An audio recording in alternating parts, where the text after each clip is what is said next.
Hey guys, thank you for joining the reading corner. For tonight's bedtime story, we're reading The Fault in Our Stars by John Green, and we're going to read chapter 1. If you have any other book recommendations you'd like me to read, please leave it in the comments below. Please like and subscribe. Enjoy chapter 1.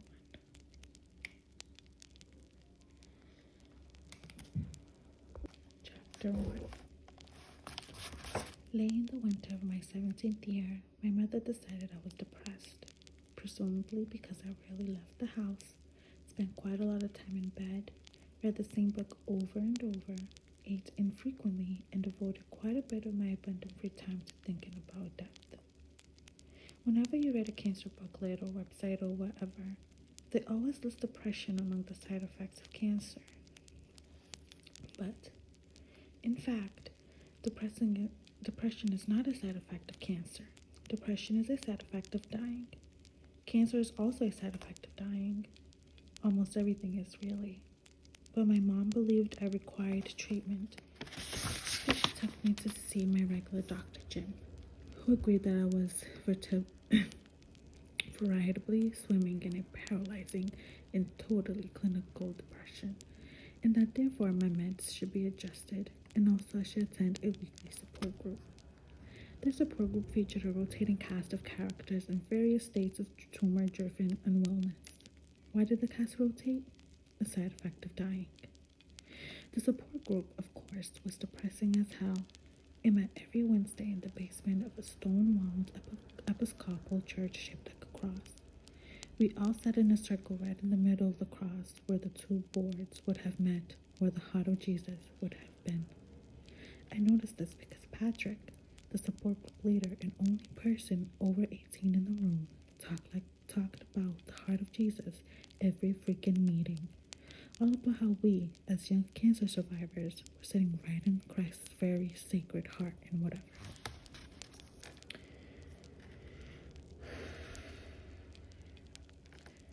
So here's how it went in God's heart. The 6 or 7 or 10 of us wheeled in, grazed at a decrepit selection of cookies and lemonade, sat down in the circle of trust, and listened to Patrick recount for the 1,000th time his depressingly miserable life story. How he had cancer in his balls and they thought he was going to die, but he didn't die. And now here he is, a full-grown adult in a church basement in the 137th nicest city in America, divorced, addicted to video games, mostly friendless, eking out a meager living by exploiting his cancer-tastic past, slowly working his way toward a master's degree that will not improve his career prospects, waiting, as we all do, for the sword of the Mongols to give him the relief that he escaped those many years ago when cancer took both his nuts, but spared what only the most generous soul would call his life. And you too might be so lucky. Then we introduced ourselves. Name, age, diagnosis, and how we're doing today. I'm Hazel. I'd say when they'd get to me, 16, thyroid originally, but with impressive and long-settled satellite colony in my lungs, and I'm doing okay. Once we got around the circle, Patrick always asked if anyone wanted to share, and then began the circle jerk of support. Everyone talking about fighting and battling and winning and shrinking and scanning.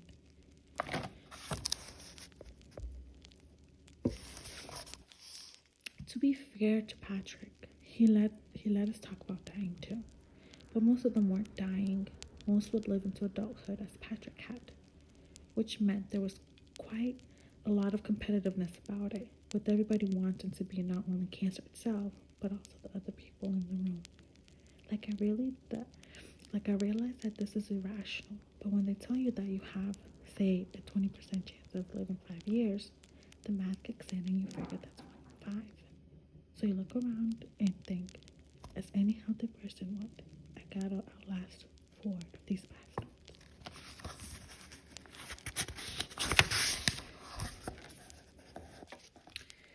The only redeeming facet of support group was this kid named Isaac, a long-faced, skinny guy with straight blonde hair swept over one eye, and his eyes were the problem.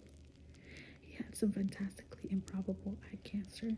One eye had been cut out when he was a kid, and now he wore the kind of thick glasses that made his eyes, both the real one and the glass one, preternaturally huge. Like this whole head. Like his whole head was basically just this fake eye, this real eye staring at you. From what I could gather on the rare occasions when Isaac shared with the group, a recurrence had placed his remaining eye in mortal peril. Isaac and I communicated almost exclusively through sighs. Each time someone discussed anti-cancer diets or snorting ground up shark fin or whatever, he'd glance over at me and say ever so slightly. I shook my head microscopically and exhale in response. So support group blew, and after a few weeks I grew to be rather kicking and screaming about the whole affair. In fact, on the Wednesday I made the acquaintance of August Waters, I tried my level best to get out of support group while sitting on the couch with my mom in the third leg of a 12-hour marathon of the previous season's America's Next Top Model, which admittedly I had already seen, but still. Me, I refuse to attend support group. Mom, one of the symptoms of depression is disinterest in activities. Me, please just let me watch America's Next Top Model. It's an activity. Mom, television is a passivity. Me, ugh, Mom, please. Mom, Hazel, you're a teenager. You're not a little kid anymore. You need to make friends, get out of the house, and live your life. Me, if you want me to be a teenager, don't send me to support group. Buy me a fake ID so I can go to clubs, drink vodka, and take pot. Mom, you don't take pot for starters. Me, see, that's the kind of thing I know if you got me a fake ID. Mom, you're going to support group. Me, ugh. Mom, Hazel, you deserve a life. That shut me up. Although I failed to see how attendance at support group meant the definition of life, still, I agreed to go after negotiating the right to record the 1.5 episodes of ANTM I'd be missing. I went to support group for the same reason that I'd once allowed nurses with a mere 18 months of graduate education to poison me with exotically named chemicals. I wanted to make my parents happy. There's only one thing in this world shittier than biting it from cancer when you're 16 and that's having a kid who bites it from cancer. Mom pulled into the circular driveway behind the church at 4:56. I pretended to fiddle with my oxygen tank for a second just to kill time. Do you want me to carry in for you? No, it's fine, I said. The cylindrical green tank only weighed a few pounds, and I had this little steel cart to wheel it around behind me. It delivered 2 liters of oxygen to me each minute through a cannula, a transparent tube that split just beneath my neck, wrapped behind my ears, and then reunited in my nostrils. The contraption was necessary because my lungs sucked at being lungs. I love you, she said as I got out. You too, Mom. See you at 6. Make friends, she said through the rolled-down window as I walked away. I didn't want to take the elevator because taking the elevator is a last days kind of activity at support group. So I took the stairs. I grabbed a cookie and poured some lemonade into a Dixie cup and then turned the corner around. A boy was staring at me. I was quite sure I'd never seen him before. Long and leanly muscular, he dwarfed the molded plastic elementary school chair he was sitting in. Mahogany hair, straight and short. He looked my age, maybe a year older, and he sat with his tailbone against the edge of the chair, his posture aggressively poor, one hand half in a pocket of dark jeans.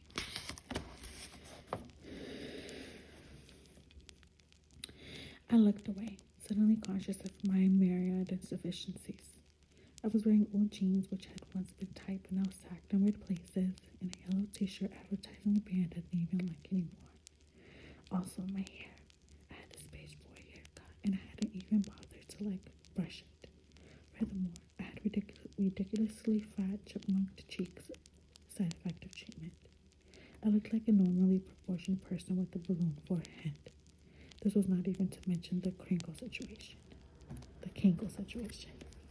And yet, I could have glanced at him and his eyes were still on me. It occurred to me why they call it eye contact. I walked into the circle and sat down next to Isaac. 2 seats away from the boy, I glanced again. He was still watching me. Look, let me just say it. He was hot. A non-hot boy stares at you relentlessly, and it is, at best, awkward, and at worst, a form of assault. But a hot boy, well. I pulled up my phone and clicked it so it would display the time. 4:59.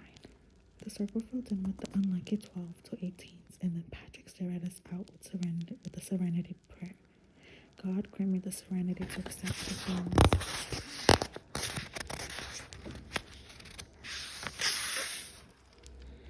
I cannot change the courage to change the things I can, and the wisdom to know the difference. The guy was still staring at me. I felt rather blushy. Finally, I decided that the proper strategy was to stare back. Boys do not have a monopoly on the staring business, after all.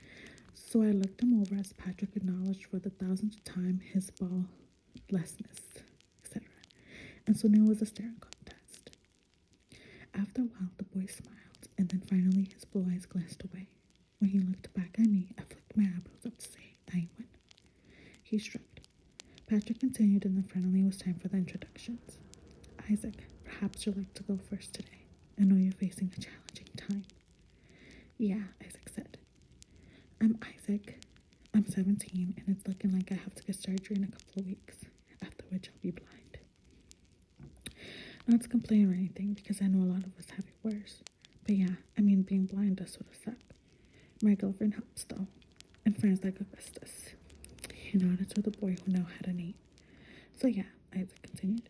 He was looking at his hands, which had folded into each other like the top of a rope teepee. There's nothing you can do about it. We're here for you, Isaac, Patrick said. Let Isaac hear it, guys. And then we all in a monotone said, we're here for you, Isaac. Michael was next. He was 12. He had leukemia. He'd always had leukemia. It was okay, or so he said. I'd taken the elevator. Lydia was 16 and pretty enough to be the object of the hot boy's eye. She was irregular and in long remission from epithelial cancer, which I had not previously known existed. She said, as she had every other time I'd attend a support group, that she felt strong, which felt like bragging to me as the oxygen drizzling numbs tickled my nostrils. There were 5 others before they got to him. He smiled a little when his turn came. His voice was low, smoky, dead sexy. My name is Augustus Waters, he said. I'm 17. I had a little touch of osteosarcoma a year and a half ago, but I'm just here today at Isaac's request. Oh, and how are you feeling? Asked Patrick. Oh, I'm grand. Augustus Waters smiled with the corner of his mouth. I'm on a roller coaster that only goes up, my friend. When it was my turn, I said, my name is Hazel. I'm 16. Thyroid with Metsamilux. I'm okay. The hour proceeded apace. Fights were recounted, battles won amid wars sure to be lost. Hope was clung to. Families were both celebrated and denounced. It was agreed that friends just didn't get it. Tears were shed, comfort preferred. Neither Augustus Waters nor I spoke again until Patrick said, Augustus, perhaps you'd like to share your fears with the group. My fears? Yes, I fear oblivion, he said without a moment's pause. I fear like the proverbial blind man who's afraid of the dark. Too soon, Isaac said, cracking a smile. Was that insensitive? Augustus asked. It can be pretty blind to other people's feelings. Isaac was laughing, but Patrick raised a chastening finger and said, Augustus, please, let's return to you and your struggles. You said you fear oblivion? I did, Augustus answered. Patrick seemed lost. Would anyone like to speak to that? I hadn't been in proper school in 3 years. My parents were my 2 best friends. My 3rd best friend was an author who did not know I existed. I was a fairly shy person, not the hand-raising type. And yeah, just this once, I decided to speak. I half raised my hand, and Patrick, his light evident, immediately said, Hazel. I'm sure he assumed opening up, becoming part of the group. I looked over at Augustus Waters, who looked back at me. You could almost see through his eyes. They were so blue. There will come a time, I said, when all of us are dead. All of us. There will come a time when there are no human beings remaining to remember that anyone ever existed, or that our species ever did anything. There will be no one left to remember Aristotle or Cleopatra, let alone you. Everything we did and built and wrote and taught and discovered will be forgotten, and all this, I gestured encompassingly, will have been for naught. Maybe that time is coming soon, and maybe it is millions of years away. But even if we survive the collapse of our sun, we will not survive forever. There was time before organisms experienced consciousness, and there will be time after. And if the inevitability of human oblivion worries you, I encourage you to ignore it. God knows that's what everyone else does. I'd learned this from my aforementioned third best friend, Peter Van Houten, the reclusive author of An Imperial Affliction, the book that was as close a thing as I had to a Bible. Peter Van Houten was the only person I'd ever come across who seemed to A, understand what it's like to be dying, and B, not have died. After I finished, there was quite a long period of silence as I watched a smile spread all the way across Augustus' face. Not the little crooked smile of the boy trying to be sexy while he stared at me, but his real smile, too big for his face. God damn, Augustus said quietly. Aren't you something else? Neither of us said anything for the rest of the group. At the end, we all had to hold hands, and Patrick led us in a prayer. Lord Jesus Christ, we are gathered here in your heart, literally in your heart, as cancer survivors. You and you alone know us as we know ourselves. Guide us to life and the light through our times of trial. We pray for Isaac's eyes, for Michael's and Jamie's blood, for Augustus's bones, for Hazel's lungs, for James's throat. We pray that you may heal us and that we may feel your love and your peace which passes all understanding. And we remember in our hearts those whom we knew and loved who have gone home to you. Maria and Cade and Joseph and Haley and Abigail and Angelina and Taylor and Gabriel, and it was a long list. The world contains a lot of dead people, and while Patrick droned on, reading the list from a sheet of paper because it was too long to memorize, I kept my eyes closed, trying to think prayerfully, but mostly imagining the day when my name would find its way into that list, all the way at the end when everyone had stopped listening. When Patrick was finished, we said the stupid mantra together, living our best life today, and it was over. Augustus Waters pushed himself out of his chair and walked over to me. His gait was crooked like a smile. He towered over me, but he kept his distance so I wouldn't have to crane my neck to look him in the eye. What's your name? He asked. Hazel. No, your full name. Your full name. Hazel Gray, Lancaster. He was just about to say something else when Isaac walked up. Hold on, Augustus, Ray said, raising a finger and turned to Isaac. That was actually worse than you made it out to be. I told you it was bleak. Why do you bother with it? I don't know. Kind of helps. I guess it's sleeping, so he thought I couldn't hear. She's a regular. I couldn't hear Isaac's comment, but Augustus responded. I'll say. He clasped Isaac by both shoulders and then took a half step away from him. Tell Hazel about clinic. Isaac leaned a hand against the snack table and focused his eye on me. His huge eye on me. Okay, so I went to clinic this morning and I was telling my surgeon that I'd rather be deaf than blind. And he said, it doesn't work that way. And I was like, yeah, I realize it doesn't work that way. I'm just saying I'd rather be deaf than blind if I had the choice, which I realize I don't have. And he said, well, the good news is that you won't be deaf. And I was like, thank you for explaining that my eye cancer isn't going to make me deaf. I feel so fortunate that an intellectual giant like yourself would deign to operate on me. He sounds like a winner, I said. I'm going to try to get me some eye cancer just so I can make this guy's acquaintance.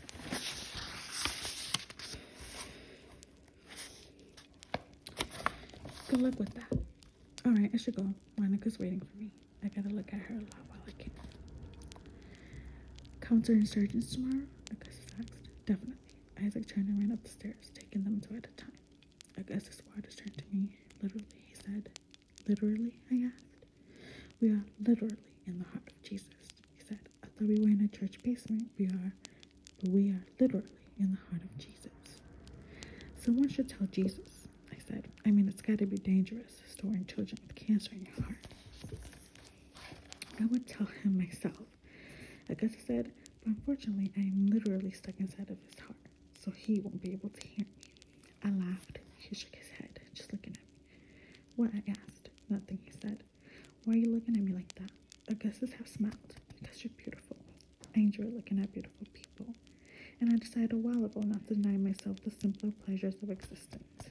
A brief awkward silence ensued. Augustus plowed through.